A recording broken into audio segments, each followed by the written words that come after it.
నిన్న బీఆర్ఎస్ పార్టీకి సంబంధించిన వర్కింగ్ ప్రెసిడెంట్ ఒక మాట అన్నారండి. రేవంత్ దివాలా కోరు సీఎం అంటూ ఒక స్టేట్మెంట్ ఇచ్చారు. అయితే ఈ స్టేట్మెంట్ను కాస్త మనం లోతుగా ఆలోచించే ప్రయత్నం చేద్దాం. దీన్ని కొంచెం లోతుగా చూద్దాం. రేవంత్ రెడ్డి ఏం దివాలా తీసిండు ఒకసారి చూద్దాం. సీఎం మూతిపై కొట్టేలా రాష్ట్ర ఆర్థిక ప్రగతిపై నివేదిక. బత్తి పదవి ఉంటుందో ఊడుతుందో, మిత్తి పైసలు టకీ టకీమని రాహుల్ ఖాతాలోకి. రేవంత్ బండి సంజయ్ ఆర్ఎస్ బ్రదర్స్ అంటే ఆర్ అంటే రేవంత్ రెడ్డి, ఎస్ అంటే ఆర్ఎస్ బ్రదర్ లెక్క. అంటే రేవంత్ రెడ్డి అంటే బండి సంజయ్ అంటే మళ్ళీ వేరే రావాలి. సో మొత్తానికి ఆర్ఎస్ బ్రదర్ లెక్క మారిపోయారు అనేది ప్రధానమైన అంశంగా కూడా మారిపోతున్న పరిస్థితి కనబడుతుంది. ఇక్కడ విషయం ఏంటి అంటే కేసీఆర్ ముఖ్యమంత్రిగా ఉన్నప్పుడు దివ్యంగా ఉన్న రాష్ట్రం రేవంత్ పాలనలో దివాలా తీసిందని, ఇలాంటి దివాలా కోరు ముఖ్యమంత్రి దేశంలో ఎవరూ లేరని బీఆర్ఎస్ వర్కింగ్ ప్రెసిడెంట్ కేటీఆర్ విమర్శించారు. తల్లి లాంటి రాష్ట్రాన్ని క్యాన్సర్తో పోల్చిన దుర్మార్గుడు రేవంత్ అని ఫైర్ అయ్యారు. శనివారం తెలంగాణ భవన్లో కేటీఆర్ మీడియాతో మాట్లాడారు. రాష్ట్ర ఆర్థిక పరిస్థితిపై అసెంబ్లీలో చర్చకు సిద్ధమని స్పష్టం చేశారు. ఆర్థిక స్థితిపై వాస్తవాలతో నివేదిక విడుదల చేసిన భట్టి విక్రమార్క పదవి ఉంటుందో ఊడుతుందో అని ఎద్దేవా చేశారు. కృష్ణా జలాలలో న్యాయపరమైన వాటా కోసం కేంద్ర ప్రభుత్వాన్ని గట్టిగా ప్రశ్నిస్తే తన ఉద్యోగం పోతుందన్న భయంతోనే రేవంత్ ఉన్నారని కూడా ఆరోపించారు. ఇక మోడీ తలకిందులు తపస్సు చేసిన, రాహుల్ గాంధీ 100 జోడో యాత్రలు చేసిన కేసీఆర్ తెలంగాణ అభివృద్ధి చేయలేరన్నారు. సో మొత్తానికి తెలంగాణ పరిస్థితి మాత్రం చాలా బాధాకరంగా ఉన్నది అనేది ఏది కేటీఆర్ ఇచ్చిన స్టేట్మెంట్. సరే, ఒకసారి దీన్ని కూడా మనం ఆలోచించాలి. దీని గురించి కూడా ఒకసారి మనం ఆలోచిద్దాం. ఈ ఆర్థిక ప్రగతి కంటే మన ముందు కళ్ళ ముందు కనిపించే అంశాలను ఒకసారి చూద్దాం. నేనే ముఖ్యమంత్రి ఇతర దేశాలకు వెళ్తే నా తెలంగాణ రాష్ట్ర ఆర్థిక పరిస్థితి చాలా బాగా ఉంది. గత ముఖ్యమంత్రి అద్భుతంగా ఈ రాష్ట్రాన్ని అభివృద్ధి పదంలో నడిపారు. ఆ దిశగా కూడా నేను అభివృద్ధి పదంలో నడపాలి అనే స్టేట్మెంట్ ఇవ్వాలి.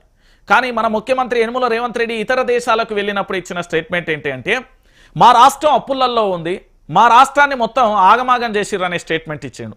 దాంతోపాటుగా ఇంకొక అడుగు ముందుకేస్తే ఇతర దేశాలకు వెళ్ళి పెట్టుబడులు తీసుకురావడానికి ఇక్కడ వాళ్ళ యొక్క సొంతానికి సంబంధించిన వాళ్ళ ఏదైతే బ్యాచ్కి సంబంధించిన వ్యక్తులు ఇతర దేశాలలోకి వెళ్ళి దాన్ని ఎంఓఈలు కుదుర్చుకొని ఇక్కడ ఇది ఇచ్చిన పరిస్థితి కనబడుతుంది. ఇప్పటికీ 2-3 పర్యాయాలు విదేశీ పర్యటన వెళ్ళి తెలంగాణ రాష్ట్రానికి పెట్టుబడులు అని చెప్పి ఆ ఎంఓఈలు చేసుకొని వచ్చినప్పటికీ కూడా ఇక్కడ కూడా తెలంగాణ రాష్ట్రంలో ఇప్పటి వరకు తట్టెడు మట్టి లేత ముగ్గుబోసి ఒక కొబ్బరికాయ వచ్చిన పాపాన కూడా పోలే. అంటే తెలంగాణ రాష్ట్రానికి ఇప్పటి వరకు కూడా పరిశ్రమలు రాలేదు అని చెప్పడానికి ఒక సాక్ష్యం.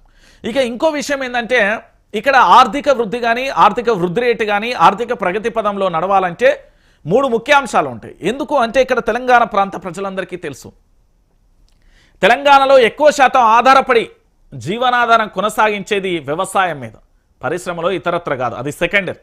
వ్యవసాయాన్ని దండ కాదు పండగలా చేసింది కేసీఆర్. ఆ పండుగను ఉత్సవంలా మార్చాల్సింది, అంటే ఇంకా బ్రహ్మాండంగా చేయాల్సిన బాధ్యత రేవంత్ రెడ్డి మీద ఉండే. కానీ ఈ రైతులకు ఏం చేసిందంటే కొర్రీలతోని రుణమాఫీ చేయలేదు, రైతులకు మరో కొర్రీలు పెట్టి బీమాని ఇవ్వలేదు, రైతులకు మరో కొర్రీలు పెట్టి వాళ్ళకు రైతుకు సంబంధించిన భరోసా ఇవ్వలేదు. దాంతోపాటు కొర్రీలలో భాగంగా నీళ్లను ఇవ్వక పంటలన్నీ కూడా గొర్రెలు మేకలు బర్రెలు మోస్తున్న పరిస్థితి కనబడుతుంది. ఈరోజు మీరు చూడొచ్చు, ఉమ్మడి నల్గొండ జిల్లాకు సంబంధించి సూర్యాపేట దగ్గరనే ఉన్న తుంగతుర్తి నియోజకవర్గంలో పూర్తి స్థాయిలో కూడా మేకలు మేస్తున్న పరిస్థితి కనబడుతుంది. పొట్టకచ్చిన పంట కోసం నీళ్లు లేక పశువులకు వదిలేయాల్సిన పరిస్థితి ఏర్పడుతుంది. వ్యవసాయాన్ని పండుగ చేస్తే కదా ఆ తర్వాత పరిశ్రమలకు సంబంధించి పెట్టుబడులు తెచ్చి ఇక్కడ అభివృద్ధి చేసి వాటన్నింటినీ కూడా ఎదుగుదల చేస్తే ఇక్కడ పౌరులకు సంబంధించి ఉద్యోగ అవకాశాలతో పాటు ఈ రాష్ట్ర ఎదుగుదల ఉంటుంది. ఆర్థిక వృద్ధి రేటు ఏ విధంగా మారాలి? ఒక వ్యక్తి తన యొక్క ఏంది అంటే తన యొక్క పూర్తి స్థాయిలో కూడా జీవన ప్రమాణాలు పెంపొందించాలంటే అతనికి ఒక మంచి ఉద్యోగంతో పాటు అనేక రకాలుగా కూడా సౌకర్యాలు కల్పించాల్సిన పరిస్థితి ఉంటుంది. కానీ ఈరోజు ఆర్థిక వృద్ధి రేటు తలకిందులుగా మారిపోయింది అని చెప్పడంలో కూడా ఎలాంటి డౌట్ లేదు. దీంట్లో రేవంత్ రెడ్డి మీద కేటీఆర్ చేసే విమర్శలు వాస్తవమే. దివాలా కోరు తెలంగాణ రాష్ట్రం అయిపోయింది. ఎప్పుడైనా కూడా కొత్త ముఖ్యమంత్రి వచ్చినప్పుడు, కొత్త వ్యక్తి బాధ్యతలు స్వీకరించినప్పుడు గత వ్యక్తి కంటే మనం ఇంకా ఏ విధంగా అభివృద్ధి చేయగలం, ఈ రాష్ట్రాన్ని ఏ విధంగా అభివృద్ధి పదంలోకి తీసుకెళ్లాలని ఆలోచించాలి. కానీ ఆ గత ముఖ్యమంత్రి గత ప్రభుత్వాల మీద మనం ఏ విధంగా కేసులు పెడదాం, వాటిని ఎట్లెట్లా చేద్దామనే ఏంది అంటే లత్తకోరు ఆలోచనలో పోతే గిట్లనే కొడుగుడ్డు మీద ఈకలు వీకినట్టు గుడ్డుగుర్రా అని పళ్ళు దోవినట్టు ఉంటుంది. అయితే ఇక్కడ రేవంత్ రెడ్డికి ఏం నష్టం లేదు, కేటీఆర్కి ఏం నష్టం లేదు, ఆటోమేటిక్గా నష్టపోయేది తెలంగాణ ప్రాంత ప్రజలే.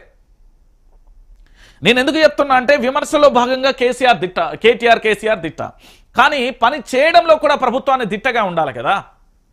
ఈరోజు ఆ ప్రభుత్వం దిట్టగా లేకపోవడంతో పూర్తి స్థాయిలో తెలంగాణ సమాజం అంతా కూడా ఏదై ఆకాశం వైపు చూస్తున్న పరిస్థితి కనబడుతుంది. దివాలా రాష్ట్రంగా మారిపోవడంతో ఇప్పుడు మనం ఏంది అంటే పూర్తి స్థాయిలో కూడా కనీసం అడుక్కున్నోనికి 60 కూరలు అన్నట్టు వండుకున్నోనికి ఒకటే కూర అన్నట్టుగా కూడా పరిస్థితి లేకపోయా. ఇతర దేశాలలోకి వెళ్ళి పెట్టుబడులన్నా ఒక 60 కంపెనీలు చేస్తాడంటే లేకపోయా, లేకపోతే ఉన్న కంపెనీలన్నా కాపాడతాడంటే అది లేకపోయా. రెండూ లేకపోవడంతో తెలంగాణ పరిస్థితి ఆర్థిక వ్యవస్థ అస్తవ్యస్తంగా మారిపోయింది. ఎస్, ఇది నేను చెప్పేది వాస్తవం. ఈరోజు పూర్తి స్థాయిలో ఆర్థిక ప్రగతి రోజు రోజుకు పడిపోతున్న పరిస్థితి కనబడుతుంది. ఇది చాలా మందికి అర్థం కాని సబ్జెక్టే కావచ్చు. ఆర్థిక వృద్ధి రేటు, ఆర్థికానికి సంబంధించి ఇవన్నీ అర్థం కాకపోవచ్చు, కానీ దాని మీదే మన తెలంగాణ రాష్ట్ర అభివృద్ధి ఆధారపడి ఉంటుంది. ఈరోజు కేటీఆర్ చదువుకున్న వ్యక్తి కావచ్చు, పూర్తి స్థాయిలో దాని మీద గతంలో పనిచేసింది కాబట్టి ఆయన చెప్పే ప్రయత్నం చేస్తున్నాడు. కానీ ఈరోజు జరుగుతున్నది ఏంది? అలాంటిది ఏది జరగకపోయిన పరిస్థితి కనబడుతుంది. ఇంకా దానితో పాటుగా నిన్న ఒక ప్రధానమైన అంశం చోటు చేసుకుంది. మీ అందరికీ తెలిసిన విషయమే. ఈరోజు పూర్తి స్థాయిలో కూడా చాలా వరకు మీరు చూసే ఉంటారు. ఇక చూడుర్రి, నేను చెప్పలే,